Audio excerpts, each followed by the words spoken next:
Hi and good morning everybody. आप सभी का स्वागत है हमारे चैनल पर। आप देख रहे हैं खबरें फटाफट। तो चलिए आज की इस गर्मा गर्म चाय की चुस्कियों के साथ बढ़ते हैं आज की गर्मा गर्म खबरों की ओर। दोस्तों, देश में फिलहाल बहुत सारी सिचुएशंस हैं जिसमें कोरोना महामारी सबसे ज्यादा टॉकटिव पॉइंट बन चुका है। साथ ही साथ कोरोना की वैक्सीन हो या फिर अनलॉक के दौरान सरकार के द्वारा लिए जाने वाले कई बड़े फैसले हो। और अगर बात की जाए रिया चक्रवर्ती के केस की और कंगना रनौत के केस की, तो इसकी चर्चा तो फिलहाल कोविड-19 से ज्यादा ही हो रही है। और इसी बीच में ऐसी और भी कई जानकारियां हैं जिनकी सही और सटीक जानकारी हम आपको आगे इस वीडियो में देंगे, लेकिन उसके लिए आपको इस वीडियो के साथ अंत तक बने रहना होगा। तो चलिए दोस्तों, एक एक करके जान लेते हैं सारी खबरें, जहां हम आपको सबसे पहले बताएंगे हमारे देश में कोरोना का हाल, कि किस तरह से कोरोना के केस बढ़ रहे हैं, कितने एक्टिव केस हैं, कितने लोग इस महामारी से रिकवर होकर अपने घर लौट चुके हैं और कितने लोग इस बीमारी से अपनी जंग हार चुके हैं।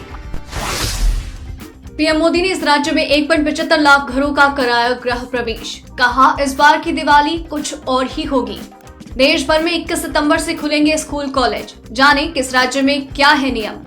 मुंबई में रिटायर्ड नेवी ऑफिसर की पिटाई पर घिरी शिवसेना, 6 पार्टी कार्यकर्ता गिरफ्तार। स्वदेशी वैक्सीन का जानवरों पर परीक्षण सफल, भारत बायोटेक ने की घोषणा। चीन की ये वैक्सीन दे रही अच्छे रिजल्ट, 1 लाख लोग वैक्सीनेट, साइड इफेक्ट भी नहीं। सीएनजी और पीएनजी का डिस्ट्रीब्यूटर बनने का मौका, मोदी सरकार देगी लाइसेंस। हर महीने मिलेगी 10,000 रुपए की पेंशन, इस सरकारी योजना में करें निवेश। एसबीआई की सफल लोन स्कीम में मिलेगा सस्ता लोन, आप भी उठा सकते हैं फायदा।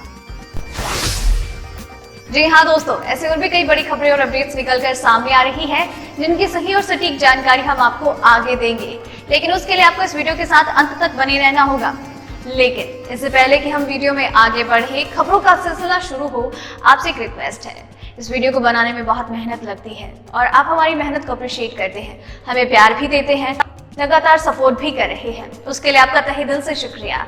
लेकिन ये अपना प्यार और सपोर्ट हमारे साथ लगातार बरकरार रखिए और इसीलिए इस वीडियो पर एक लाइक जरूर कीजिएगा। साथ ही अपने व्यूज नीचे कमेंट सेक्शन में बताइएगा और अपने फैमिली फ्रेंड्स के साथ इस वीडियो को जरूर शेयर भी कीजिएगा।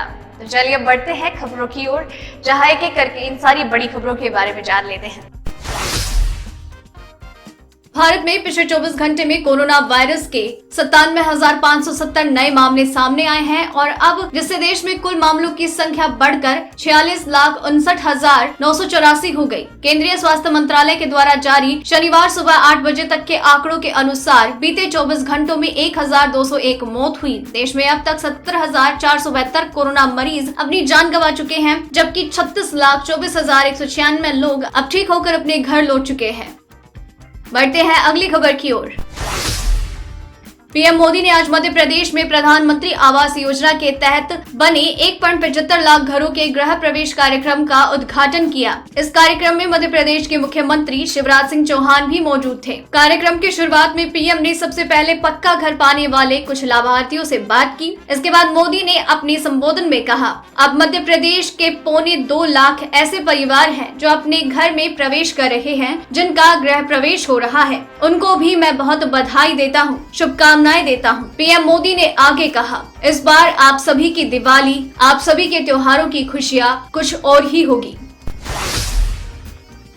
कोरोना संकट के बीच अनलॉक 4 में केंद्र सरकार ने देश भर के स्कूल कॉलेज खोलने की अनुमति दे दी है। 21 सितंबर से स्कूल कॉलेज खोलने की केंद्र की गाइडलाइंस के बाद अब राज्य सरकारें भी स्कूल खोलने के लिए नियम कायदे बनाने में जुट गई है। केंद्रीय दिशा निर्देश के तहत 9वीं से 12वीं क्लास तक के बच्चे अपने माता पिता से लिखित परमिशन लेकर स्कूल जा सकते हैं। झारखंड, हरियाणा समेत कई राज्य सरकारें चरणबद्ध तरीके से स्कूल खोलने की तैयारी में जुट गई है, तो कुछ सरकारें अभी इसे लेकर असमंजस में हैं। दिल्ली सरकार ने कोरोना महामारी के कारण 30 सितंबर तक सभी स्कूल बंद रखने का निर्णय लिया। वहीं हरियाणा सरकार ने 21 सितंबर से स्कूल खोलने की योजना बना ली है। आंध्र प्रदेश में भी 21 सितंबर से स्कूल खुल रहे हैं। यहाँ 50% टीचिंग और 50% नॉन टीचिंग स्टाफ को स्कूल में बुलाया जा सकता है। बढ़ते हैं अगली खबर की ओर। चीन की वैक्सीन निर्माता company China national biotech group CNBG ने अपनी कोरोना वैक्सीन को एक सुरक्षित दवा बताया। वैक्सीन डेवलपर के अनुसार अब तक 1 लाख से भी ज्यादा लोगों को वैक्सीन दी जा चुकी है। जिन लोगों को वैक्सीन के दोनों टीके लगाए गए हैं उनमें अभी तक किसी तरह के साइड इफेक्ट्स नहीं हैं। एस्ट्राजेनेका ऑक्सफोर्ड यूनिवर्सिटी द्वारा डेवलप वैक्सीन से वॉलंटियर्स के बीमार पड़ने के बाद चीनी कंपनी ने वैक्सीन के दोनों डोज और इसके रिकॉम्बिनेट एडिनोवायरस वेक्टर वैक्सीन पर भी ज्यादा जोर दिया है। चीन से डरकर अमेरिका भागने वाली एक वायरोलॉजिस्ट ने दावा किया है कि बीजिंग ने कोरोना वायरस तैयार किया और फिर महामारी छिपाने की कोशिश की। डॉक्टर ली मेंग यांग ने कहा वो सबूत पेश करने जा रही है जिससे साबित होगा कि चीन की लैब में कोरोना वायरस तैयार हुआ है। डॉक्टर ली मेंग यांग ने कहा वो ऐसा सबूत पेश करेंगी जिससे वैज्ञानिक समुदाय से बाहर के लोग भी समझ पाएंगे कि इस वायरस को इंसानों ने तैयार किया। ली मेंग यांग हांगकांग यूनिवर्सिटी में बतौर रिसर्चर काम कर रही थी जब उन्होंने कोरोना वायरस के ऊपर स्टडी शुरू की। मुंबई में नौसेना के पूर्व अधिकारी मदन शर्मा पर हमले के केस में पुलिस अब तक 6 लोगों को गिरफ्तार कर चुकी है। इससे पहले समता नगर पुलिस स्टेशन ने शिवसेना के 2 कार्यकर्ताओं को गिरफ्तार किया। गिरफ्तार किए गए लोगों में एक शिवसेना का शाखा प्रमुख कमलेश कदम भी है। कमलेश कदम के अलावा शिवसेना के दूसरे कार्यकर्ता का नाम संजय मांजरे है। नौसेना के पूर्व अधिकारी मदन शर्मा ने घटना के बारे में बताया कि 8 से 10 व्यक्तियों ने आज मुझ पर हमला किया और पीटा। इससे पहले मुझे एक संदेश के लिए धमकी भरे कॉल भी आए जो मैंने फॉरवर्ड किया। अरुणाचल प्रदेश के लापता 5 भारतीय युवकों को चीन शनिवार को भारत सौंप देगा। चीन सुबह 9:30 बजे वाचा में 5 युवकों को सौंपेगा। केंद्रीय मंत्री किरण रिजिजू ने ट्वीट करके कहा कि चीनी PLA ने अरुणाचल प्रदेश के 5 युवाओं को भारतीय सेना को कल सौंपने की पुष्टि की। बता दें कि इससे पहले चीन ने स्वीकार किया था कि अरुणाचल से गायब युवक उसके पास है। किरण रिजिजू ने मंगलवार को ट्वीट किया कि चीनी सेना ने भारतीय सेना द्वारा भेजे गए हॉटलाइन संदेश का जवाब दिया है। रुकिए, वीडियो खत्म नहीं हुआ है। खबरों का सिलसिला लगातार जारी रहेगा, इसलिए वीडियो के साथ अंत तक बने रहिए। तो चलिए जान लेते हैं मौसम के हालचाल क्या है। सरकारी तेल कंपनियों ने आज फिर से पेट्रोल और डीजल की कीमतों में कमी करने का ऐलान किया। इससे एक दिन पहले शुक्रवार को कीमतों में कोई परिवर्तन नहीं हुआ, जबकि बीते गुरुवार को डीजल पेट्रोल दोनों सस्ते हुए। दिल्ली में पेट्रोल 81.86, डीजल 72.93, मुंबई में पेट्रोल 88.51, डीजल 79.45, कोलकाता में पेट्रोल 83.36 और डीजल 76.43, चेन्नई में पेट्रोल 84.85 और डीजल 78.26 रुपए प्रति लीटर है।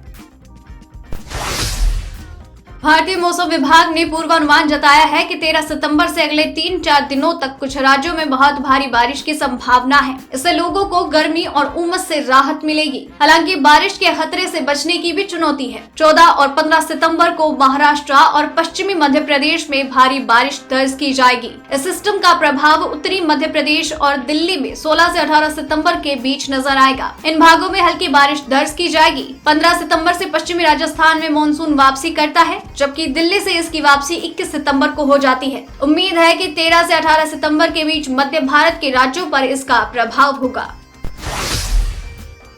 देश में कोरोना संक्रमण के मामलों में लगातार वृद्धि हो रही है। इस बीच देश में विकसित हो रही भारत बायोटेक की कोरोना वैक्सीन कोवैक्सीन से जुड़ी एक अच्छी खबर सामने आई। भारत बायोटेक ने घोषणा की है कि कोवैक्सीन का जानवरों का परीक्षण सफल रहा। मीडिया रिपोर्ट्स के अनुसार ये दावा किया गया है कि परिणामों में लाइव वायरल चैलेंज मॉडल में वैक्सीन की सुरक्षात्मक प्रभावकारिता का प्रदर्शन किया। हैदराबाद स्थित फर्म ने ट्वीट किया, भारत बायोटेक गर्व से कोवैक्सीन के पशु अध्ययन परिणामों की घोषणा करता है। ये परिणाम एक लाइव वायरल चैलेंज मॉडल में सुरक्षात्मक प्रभावकारिता प्रदर्शित करते हैं। बढ़ते हैं अगली खबर की ओर। सुशांत सिंह राजपूत मौत मामले में ड्रग्स एंगल की जांच कर रही एनसीबी के निशाने पर अब बॉलीवुड के कई बड़े नाम हैं। मीडिया रिपोर्ट्स के अनुसार रिया चक्रवर्ती ने एनसीबी के सामने बॉलीवुड के 25 सितारों का नाम लिया जो कि ड्रग्स लेने के शौकीन हैं। जानकारी के अनुसार रिया ने एक्ट्रेस सारा अली खान, रकुल प्रीत सिंह और फैशन डिजाइनर सिमोन खम्बाटा का नाम लिया। रिया ने बताया कि सारा सुशांत के साथ ड्रग्स लेती थी। इसी के साथ रिया ने ये भी बताया कि सुशांत और रिया के साथ सारा भी थाईलैंड ट्रिप पर थी। बढ़ते हैं अब अगली खबर की ओर। Xiaomi ने भारत में नया प्रोडक्ट लॉन्च कर दिया है। यह नया प्रोडक्ट ना ही स्मार्टफोन है और ना ही कोई इलेक्ट्रॉनिक गैजेट, बल्कि कंपनी ने एक नई टी शर्ट पेश की है। खास बात यह है कि कंपनी की MI eco active T shirt recycled material से बनी है। साथ ही ये भी पता चला है कि इस टी शर्ट को 12 रिसाइकल पेट प्लास्टिक बोतल से बनाया गया है, जिन्हें भारतीय उपमहाद्वीप के विभिन्न क्षेत्रों से इकट्ठा किया गया। ऐसे मटेरियल के इस्तेमाल करने के बावजूद ये एक हल्का कपड़ा है जो पसीना सोख सकता है और स्किन फ्रेंडली भी है। ये एक मेड इन इंडिया प्रोडक्ट है। इस लॉन्च के साथ Xiaomi भारत में फिटनेस के प्रति उत्साहित लोगों को टारगेट कर रहा है। बढ़ते हैं अब अगली खबर की ओर। भविष्य सुरक्षित करने के लिए अभी से बचत करना बेहद जरूरी है। ऐसे में आप भी केंद्र सरकार की प्रधानमंत्री वय वंदना योजना में निवेश कर सकते हैं। इस योजना में एक बार निवेश करने पर आपको हर महीने एक निश्चित राशि पेंशन के रूप में मिलती रहेगी। अधिकतम निवेश पर आप प्रति माह 10,000 रूपए की मासिक पेंशन पा सकते हैं। हाल ही में केंद्र सरकार ने इस योजना की डेडलाइन बढ़ाकर 31 मार्च 2023 कर दी। ऐसे में आप भी इन योजनाओं का लाभ उठा सकते हैं। PM वय वंदना योजना के तहत एक फॉर्म भरना होगा। इस फॉर्म के साथ जरूरी दस्तावेज अटैच करने होंगे। आपको फिलहाल स्क्रीन पर नजर आ रहे इस लिंक का इस्तेमाल करना होगा। अगर आप किसान हैं और आपका खाता स्टेट बैंक ऑफ इंडिया में है तो आपके लिए अच्छी खबर है। SBI एक नई योजना लेकर आई है जिसके तहत किसानों को आसान शर्तों पर कर्ज उपलब्ध कराया जाएगा। बैंक के एक शीर्ष अधिकारी ने बताया कि इस योजना का नाम सफल रखा है। सफल के तहत ऐसे ऑर्गेनिक कॉटन प्रोड्यूसर्स जिन्हें अब तक कोई लोन नहीं मिला, उन्हें आसान शर्तों पर सस्ता लोन दिया जाएगा। SBI के अनुसार एक कंपनी जैविक कपास उत्पादों का डाटाबेस तैयार करने जा रही है। इस डाटाबेस की मदद से दुनिया का कोई भी खरीदार आसानी से पता कर पाएगा कि किसान वास्तव में जैविक कपास पैदा कर रहा है या नहीं। अब बढ़ते हैं अगली खबर की ओर। अगर CNG और PNG का रिटेल डिस्ट्रीब्यूशनशिप लेना चाहते हैं तो आपके लिए अच्छी खबर है। दरअसल आने वाले दिनों में इसके लिए लाइसेंस वितरण की प्रक्रिया पूरी की जाएगी। जानकारी के अनुसार देश के विभिन्न शहरों में CNG और PNG वितरण लाइसेंस देने के लिए नीलामी जल्द शुरू होगी। ये जानकारी पेट्रोलियम और प्राकृतिक गैस मंत्री धर्मेंद्र प्रधान ने दी है। उन्होंने कहा कि 11वें दौर की नीलामी प्रक्रिया के बाद छत्तीसगढ़, मध्य प्रदेश और विदर्भ के 50 से 100 जिलों तक शहरी गैस नेटवर्क सुविधा पहुंच जाएगी। दोस्तों, आज की वीडियो में बस इतना ही। खबरों का सिलसिला आपके लिए यूं ही लगातार जारी रहेगा, लेकिन इसके लिए आपको अभी चैनल को सब्सक्राइब करना होगा और पास में नजर आ रही उस बेल आइकन को भी दबा दीजिए ताकि खबरें लगातार आप तक पहुंचती रहे। उसके साथ ही अगर आपने वीडियो पूरा देखा है देन मेक श्योर कि आप अपना नाम नीचे कमेंट सेक्शन में मेंशन करें और साथ ही अपने विचार भी हमें बताएं। फिलहाल के लिए बस इतना ही। धन्यवाद।